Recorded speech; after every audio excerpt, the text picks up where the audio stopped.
Your business deploys AI pilots everywhere. But are they going anywhere? Or are they stuck in silos, exhausting resources, unable to scale? Maybe you don't need hundreds of AI pilots, you need a holistic strategy. IBM has 65,000 consultants with Gen AI expertise who can help you design, integrate, and optimize AI solutions. So you're not just deploying AI, you're scaling it across your business. Learn more at ibm.com/consulting. IBM.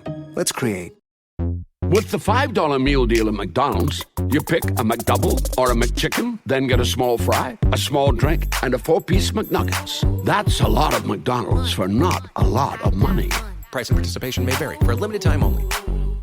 Want to make a podcast? Spotify's got a platform that lets you make one super easily, distribute it everywhere, and even earn money, all in one place for free. It's called Spotify for Podcasters, and here's how it works. Spotify for Podcasters lets you record and edit your podcasts right from your phone or your computer. So no matter what your setup is like, you can start creating today. Then you can distribute your podcast to Spotify and everywhere else podcasts are heard. Video podcasts are also available on Spotify, and when you want to take conversations with your fans to the next level, Q&As and polls are the best way to get them talking. With Spotify for Podcasters, you can earn money in a variety of ways, including ads and podcast subscriptions. Ever since I discovered Spotify for Podcasters, I feel so supported in the creation and distribution of my show. Spotify for Podcasters hosts masterclasses, office hours, and more to help creators develop and fine-tune their skills. I highly recommend you give it a try.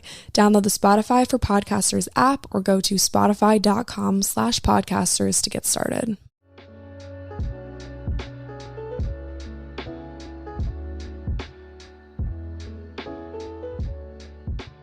Hey guys, what's up? Welcome back to it. I get so giddy and excited to record the podcast now because it's like Christmas every time I post an episode. So I'm just super happy to be here today with you guys. I'm doing another morning recording. Well, I'm recording the intro in the morning. If I sound a little sleepy, that's why. I really have been enjoying recording the bulk of the episode prior and then coming back and recording the intro. So that's just kind of the schedule that has been working well for me recently. I've kind of been trial and erroring. I don't know if that's a verb, but I'm going to turn it into one with a bunch of different schedules, because I really have not been feeling 100% lately. I don't know if I'm just exhausted or if I'm starting to feel burnt out, but I've kind of come to the conclusion that whatever routine I'm currently doing isn't really serving me anymore. I'll definitely have an updated routine episode for you guys coming soon once I kind of figure out what's working. But I've decided that it's self-care season. I know in May I said it's hot girl summer, but I don't think I can handle hot girl summer, guys. Let's just be realistic for a second. If one of us really believed that I could handle hot girl summer, we were wrong. I think I was a little too confident going into, let me rephrase this. We can still have a hot girl summer, but I just need to relax. Y'all know I moved 6 months ago, and I have been going hard, but not even. Hard is a relative term. I've been eating out a little bit too much. I've probably been drinking a little bit too much. I've truly been enjoying myself, but I think I've just hit a point where it's okay, Lily, you can continue to go down this path of really enjoying yourself, or you can kind of start to take care of yourself again. So I'm choosing the take care of myself road. I really was not feeling well this past weekend. I got really sick on Thursday, and then I spent 72 hours in bed. And I was like, okay, this is definitely a sign that I've just exhausted myself and I kind of need a reset. So enter self-care season, okay? I have a laundry list of things that I am doing to kind of hit the reset button, and I would love to do a comprehensive episode about the things that I'm doing, because it's pretty long and it's very specific to me. And I think obviously I share lots of tips and tricks on the podcast, but anytime I go into any sort of routine, it's obviously super important to hone in on what works for me. Doesn't always work for everybody, so I need to kind of write my thoughts down on that episode. And obviously I'm still fine-tuning this routine, this reset, but I thought of a cool new segment, and this is something that I do in my journal that I thought would be fun to share on the podcast. So I like to write down lists of things that I need to do more of to feel good and things that I need to do less of that don't make me feel good. So I figured that every week I would share something that I'm doing more of and something that I'm doing less of. So right now in this self-care season, I've decided that I need to switch up my workouts because what I'm currently doing isn't really serving me. So I was going to F45 a lot. I kind of stopped going to yoga just because I didn't really find a time slot that worked well for me. I've decided that in this self-care season, I need to go back to strength training and yoga, kind of alternate those and do less HIIT. So I've actually joined a gym here in Annapolis, and it's just kind of just like your, I don't want to say like your average gym, but it's just like your run-of-the-mill gym. Like there's treadmills, like the cardio section, there's Stairmaster, whatever, and then there's a bunch of weights and stuff. Like the weight floor is pretty generous, I would say. So I joined this gym. I went for the first time last night and I got a great strength workout in, and it just reminded me how much I love strength training. When something makes you feel good, there's no reason to stop. I do this all the time to myself. I think like the grass is always greener if I start, doing, in this case, a different type of workout, when in reality, like if it's not broken, don't fix it. So I'm going back to strength training. I've always loved strength training and it's truly what makes me feel the best. So I'm going to start doing that probably like 2 to 3 times a week. And then I need to go back to yoga at least twice a week, or at least do it on my balcony in the morning, or just do something because everything in my body is incredibly just wound up, and yoga is the first and only thing that I've found that truly calms my stress and makes me feel a lot less anxious. Oh, another thing that I'm doing, speaking of anxiety, I'm not drinking coffee. I know, right? I have stopped drinking coffee. We're going on day 5 of no caffeine. So I'll keep you guys posted on how that's going, but I'm feeling good. And I don't know if it's just because it's summer and the days are longer and I'm spending more time in the sun in the morning, kind of getting that more natural, energizing feeling rather than drinking caffeine. But I am not drinking coffee.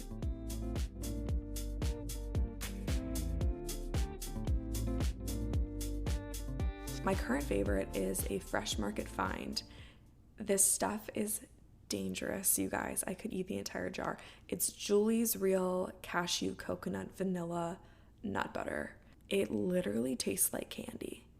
I'm not joking. I can't even like put it on like toast in the morning or anything because it's a little too sweet for the morning time, but I'll literally just take a giant spoonful of it and eat it for dessert. It's so good. I'll leave it linked in the show notes for you guys. Cashews are naturally sweet, and then you add like the cinnamon, the vanilla. It's incredible. If you put it in the fridge, it kind of tastes like ice cream.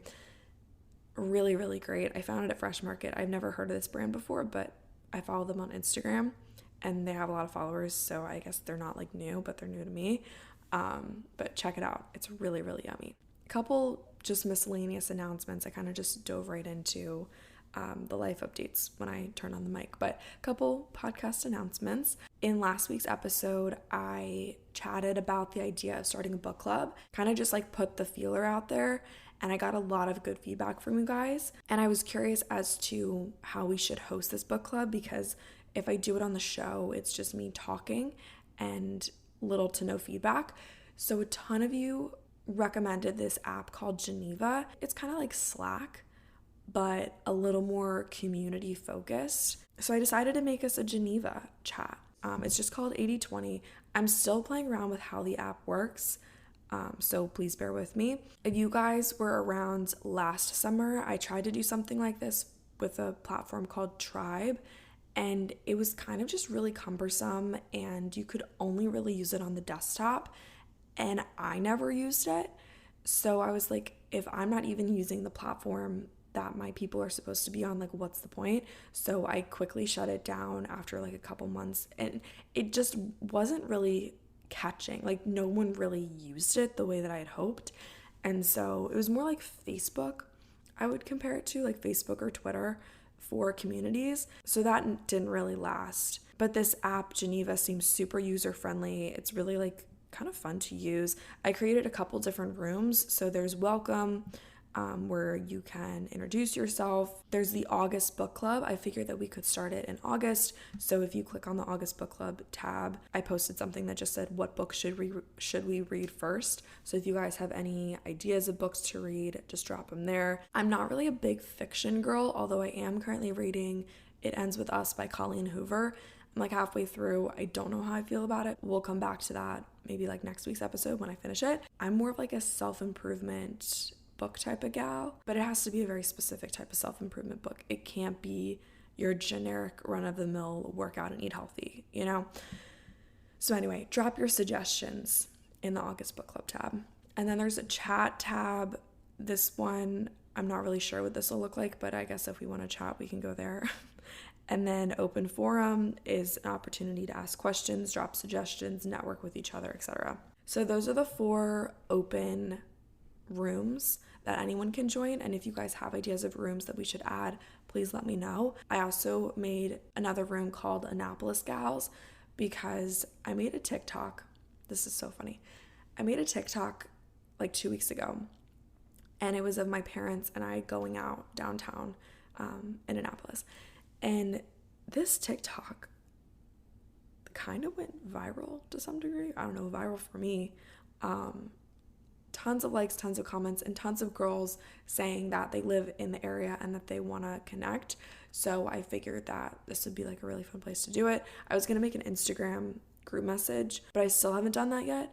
So I figured that if you guys listen to the show and you live in Annapolis or even like DC, Baltimore, that kind of area, hop in this group and then we can all connect with each other and meet up for drinks and do stuff like that. So that room is locked, so you have to be invited. So maybe just like send me a DM if you live in Annapolis or in the surrounding areas, and I'll set you guys up in that room.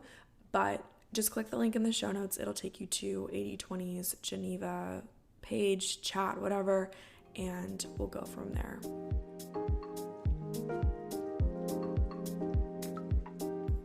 If you've been listening to the podcast for a while, you know that I share lots and lots of healthy habits, tips, tricks, advice. And I know sometimes it can get incredibly overwhelming to walk away and be like, okay, what should I even have taken away from this episode? So if there's one thing that you walk away with, let it be this. For a while, I was taking tons and tons of supplements and it just became really cumbersome. And then I heard about Athletic Greens AG1.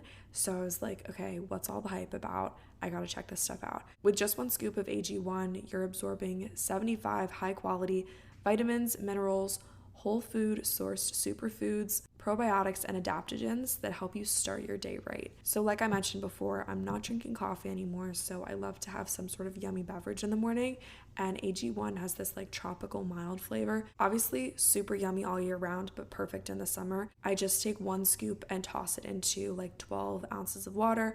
I shake it up in my little water bottle, and then I like to pour it into a coffee mug just to kind of give me that like elevated feel. I'll go out on my balcony, I'll journal, I'll read, and I'll drink my AG1, and it's just the perfect way to start my day. It's lifestyle friendly, so whether you eat keto, paleo, vegan, dairy-free, or gluten-free, you can take AG1, and it contains less than 1 gram of sugar, no GMOs, no nasty chemicals, artificial flavors, and it still tastes amazing. Right now, it's time to reclaim your health and arm your immune system with convenient daily nutrition. It's just 1 scoop into water every day. That's it. There's no need for a million different supplements and pills to look out for your health. To make it easy, Athletic Greens is giving you a free 1-year supply of immune-supporting vitamin D and 5 free travel packs with your first purchase. All you have to do is visit athleticgreens.com/8020. Again, that's athleticgreens.com/8020 to take ownership over your health and pick up the ultimate daily nutritional insurance.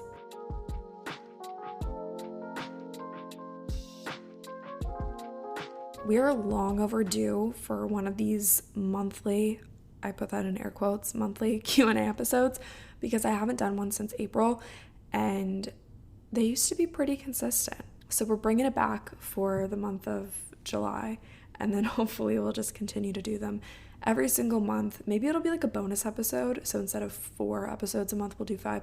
Honestly, I wish that I could post an episode every single day.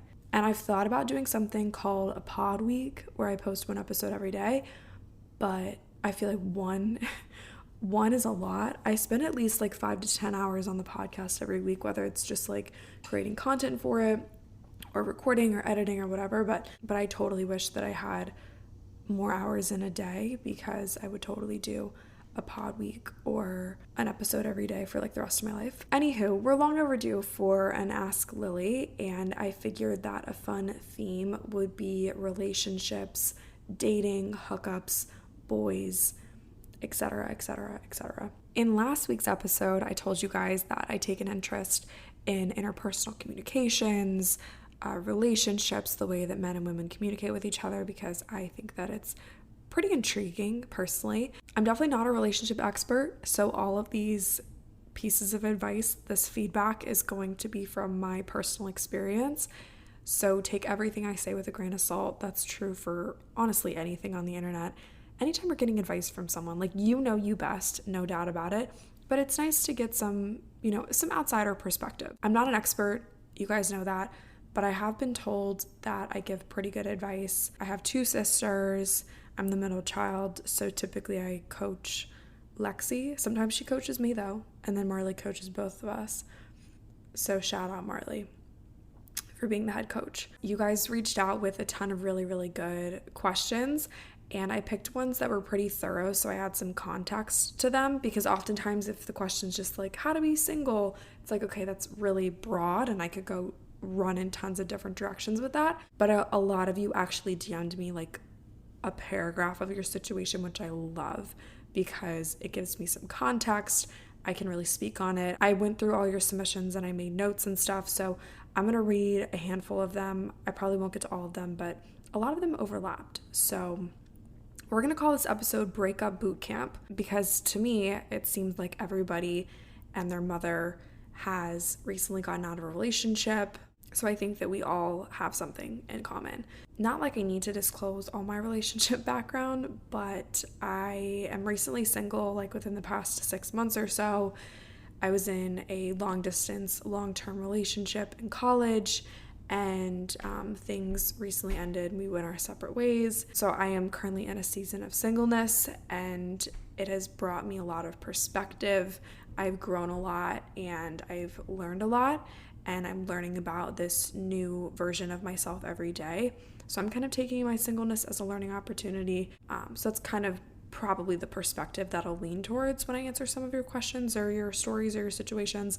But yeah, I think that you can learn a lot from being single, and we'll get into all of that once I start answering questions. Thank you so much to everyone who submitted questions. It's so cool to connect with you guys. And if you want to submit a question next time, you can do so on Instagram. I'll do a feed post about it.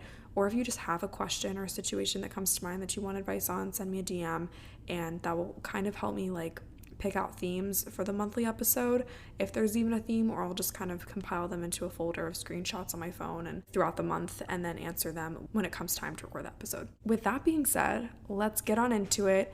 This is Breakup Bootcamp, probably episode 1 out of who knows how many. Hope you guys enjoy.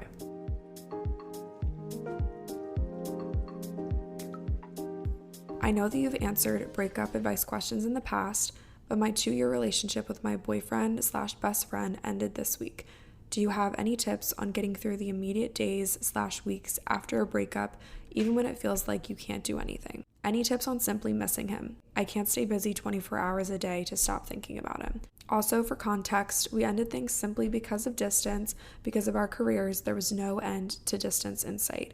We were both devastated, but knew it was necessary and best for us individually. We still love each other and want the best for each other, but it's really hard when you're so intertwined with a person and then one day it's just all over.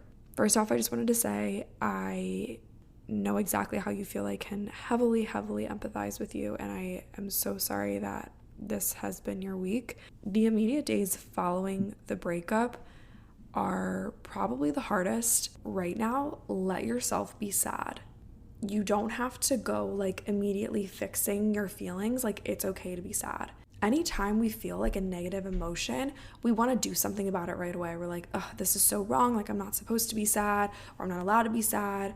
But you're allowed to be sad for however long you need to be sad for, because like you said, you guys still love each other, you still have respect for each other, and you just ended things based on circumstances. I think that the best thing you can do right now is just give yourself a lot of grace. And you even said in your message, you know to work out, you know to exercise, you know to make sure that you're sleeping, etc., etc. So I'm not going to bore you with those like obvious things, but even then, like, if you don't feel like going to a workout just because you're sad, like, that's fine. It's okay. Give yourself plenty of grace.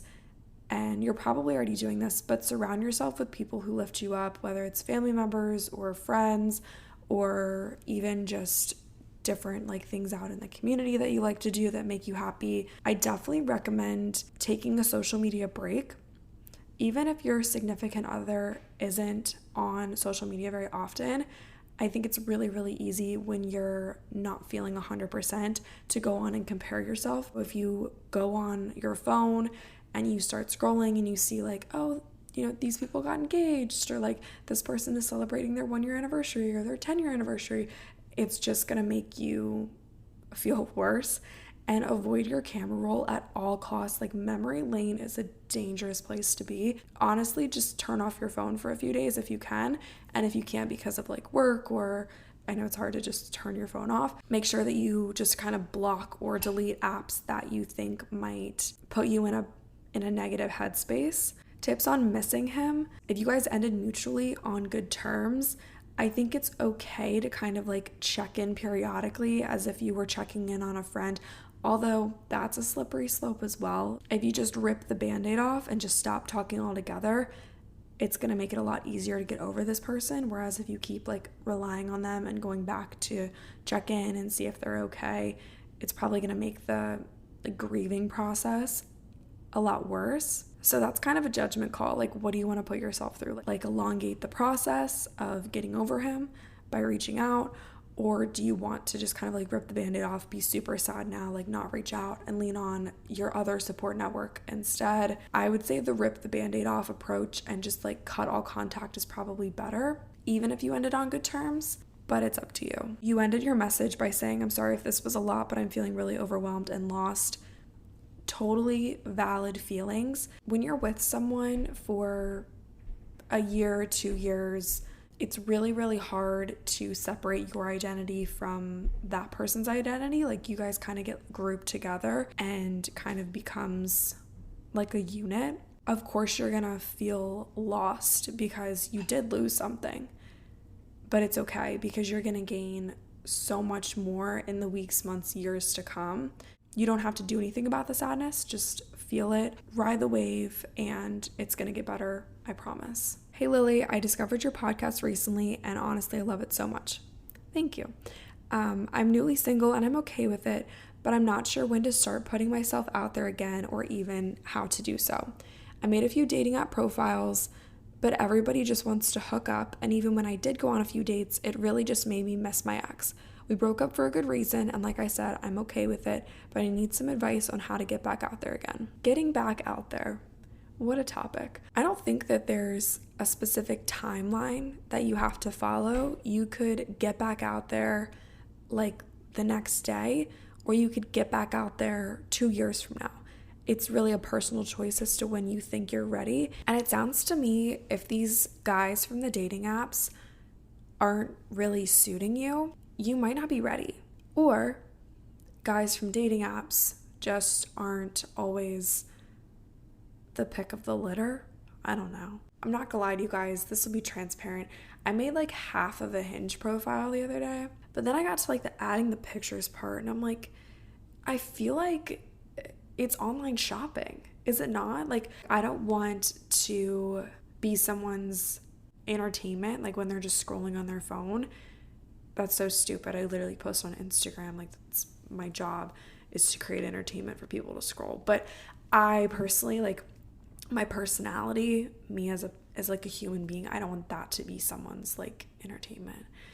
I don't know. I'm not saying that I'm never gonna do dating profiles. I'm just not into it right now. Maybe down the line. I know that people have had success on them. I don't know. I feel about them. I'd rather meet someone organically. Like, this is kind of a tangent, but you know how fun it is to just like be at a bar and then hit it off with like a super organic conversation with someone, and then like he buys you a drink and you guys sit there and chat for a while. Like, that's super fun. It's organic. You never know where the night's gonna take you. However, if you're just scrolling Hinge and you meet up, there might be an expectation. I feel like Tinder comes with a little bit more expectation than Hinge, but who's to say? Sounds like these guys, in your experience, these guys have expectations, which is totally fine. To each their own. But to me, it sounds like maybe you're just not interested in any of the guys that you've seen thus far, or maybe truly you aren't ready to get back out there. Maybe you miss your ex because you haven't fully gotten over him, and that's super valid too. So if it doesn't feel right, you don't have to date right now. You can take a break. You don't have to have a roster. My entire TikTok For You page is all about like having your roster and having like 5 crushes at once, but you don't have to have a roster. You can take a break. There are seasons of having a roster, and there are seasons of just working on yourself. So you figure out what type of single season you want to have. Like, do you want to have a lineup, or do you want to like find yourself? It's up to you.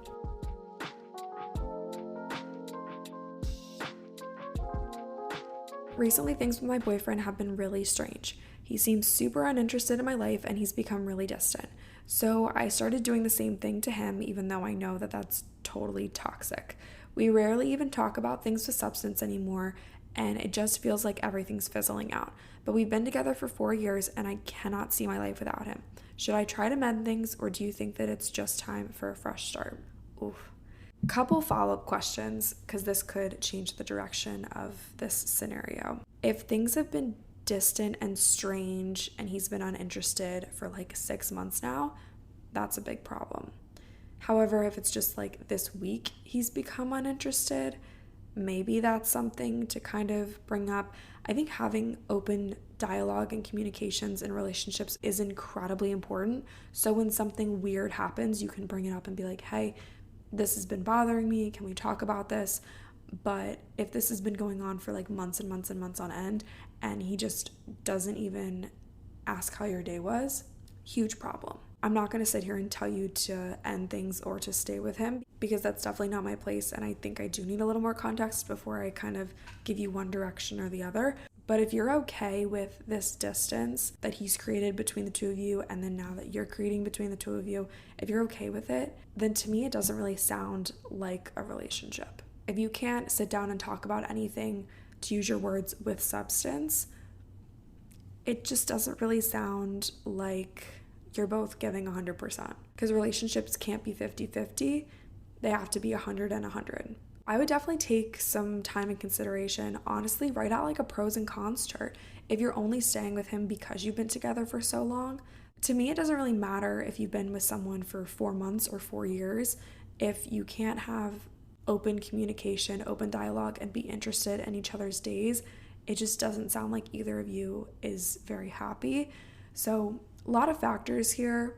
Obviously, I don't want to sway you one way or the other, but I think maybe it's just time to like take a step back, evaluate what's really going on, think on it, talk to a trusted friend, and just try to like walk through what each of these different paths could mean for you, your future, and your future as a couple. I've been talking to this guy for quite some time now, and I'm not sure if he actually wants to make a move. We typically hang out pretty late at night, and I don't want to be needy and ask him if we're a thing, but I'm just really tired of not knowing where he stands. Sorry, I'm giggling because you said that you hang out late at night. I'm tired of not knowing where he stands. Advice needed, please. I just don't want to ruin something if he could be more than just a crush. Gosh. Okay, so if you are talking to someone, you're just kind of in this like dating phase, and I use the term dating loosely, right? Like you're dating, like you're going on dates, or you're going on hangouts, or hanging out late at night, whatever. We'll just call that all dating. Not relationship. Yeah, you're not at that like relationship stage, but like you're definitely more than friends. So you're like dating or talking, whatever. So you're in this like phase, and you're exploring the potential between one another, right? Like you're just kind of getting to know each other. You're feeling it out. For the sake of this scenario, we'll say you've been doing this for like a month. You guys have been hanging out and you're still getting to know each other, right? You're trying to figure out if you see things going further with him. Sounds to me like you do. He's trying to figure out if he wants to pursue you as well. So you guys are kind of in this getting to know you phase. Obviously, you and I both know that you're currently more than friends, but boys really like the chase. This is where it gets juicy. Boys like the chase. So if you guys have been talking for like a month and you tell him that you really like him and you want to be more than friends, he might no longer be interested. Why? I don't know. I could not tell you. But boys, for some reason, like to have to kind of work for it. So make him work for it a little bit. If you guys only see each other late at night, maybe stop seeing him late at night and see if he wants to go on like a dinner date or even just go grab drinks. Maybe you're seeing each other at 6 p.m. instead of 11, you know? If he makes an effort to see you outside of your usual hours, it might mean that he likes you. Might mean it. It doesn't mean that he does. But on the other hand, if he's not really interested in meeting outside of your usual hours, then he probably isn't super interested. So that's kind of one way to tell. Once you start becoming less available to him, it'll somehow magically be more attractive. I don't know how this works, but I kind of figured this theory out not too long ago, and all of my guy friends have confirmed. I've come to all of them and said, is this true? And they're like, yeah. Let him enjoy the chase. Like, maybe don't text him back for a little bit. Keep him waiting. I don't want to tell you to be toxic. I don't want to tell you to play games, but it might be kind of fun. See where it goes. And this way you'll really know if he's actually interested or if he just wants to hang out late at night, you know? But if you're okay with hanging out late at night, then that's fine too. Do your thing, girl. Do what you gotta do. But if I were you, I would not hit him with that "what are we" conversation, because he'll probably just be like, we're nothing, which is really sad. And it's just gonna feel like rejection, and rejection sucks. Another important thing to keep in mind too is that if he wanted to, he would. And if he wanted you to know that he liked you, you would know it. Just saying.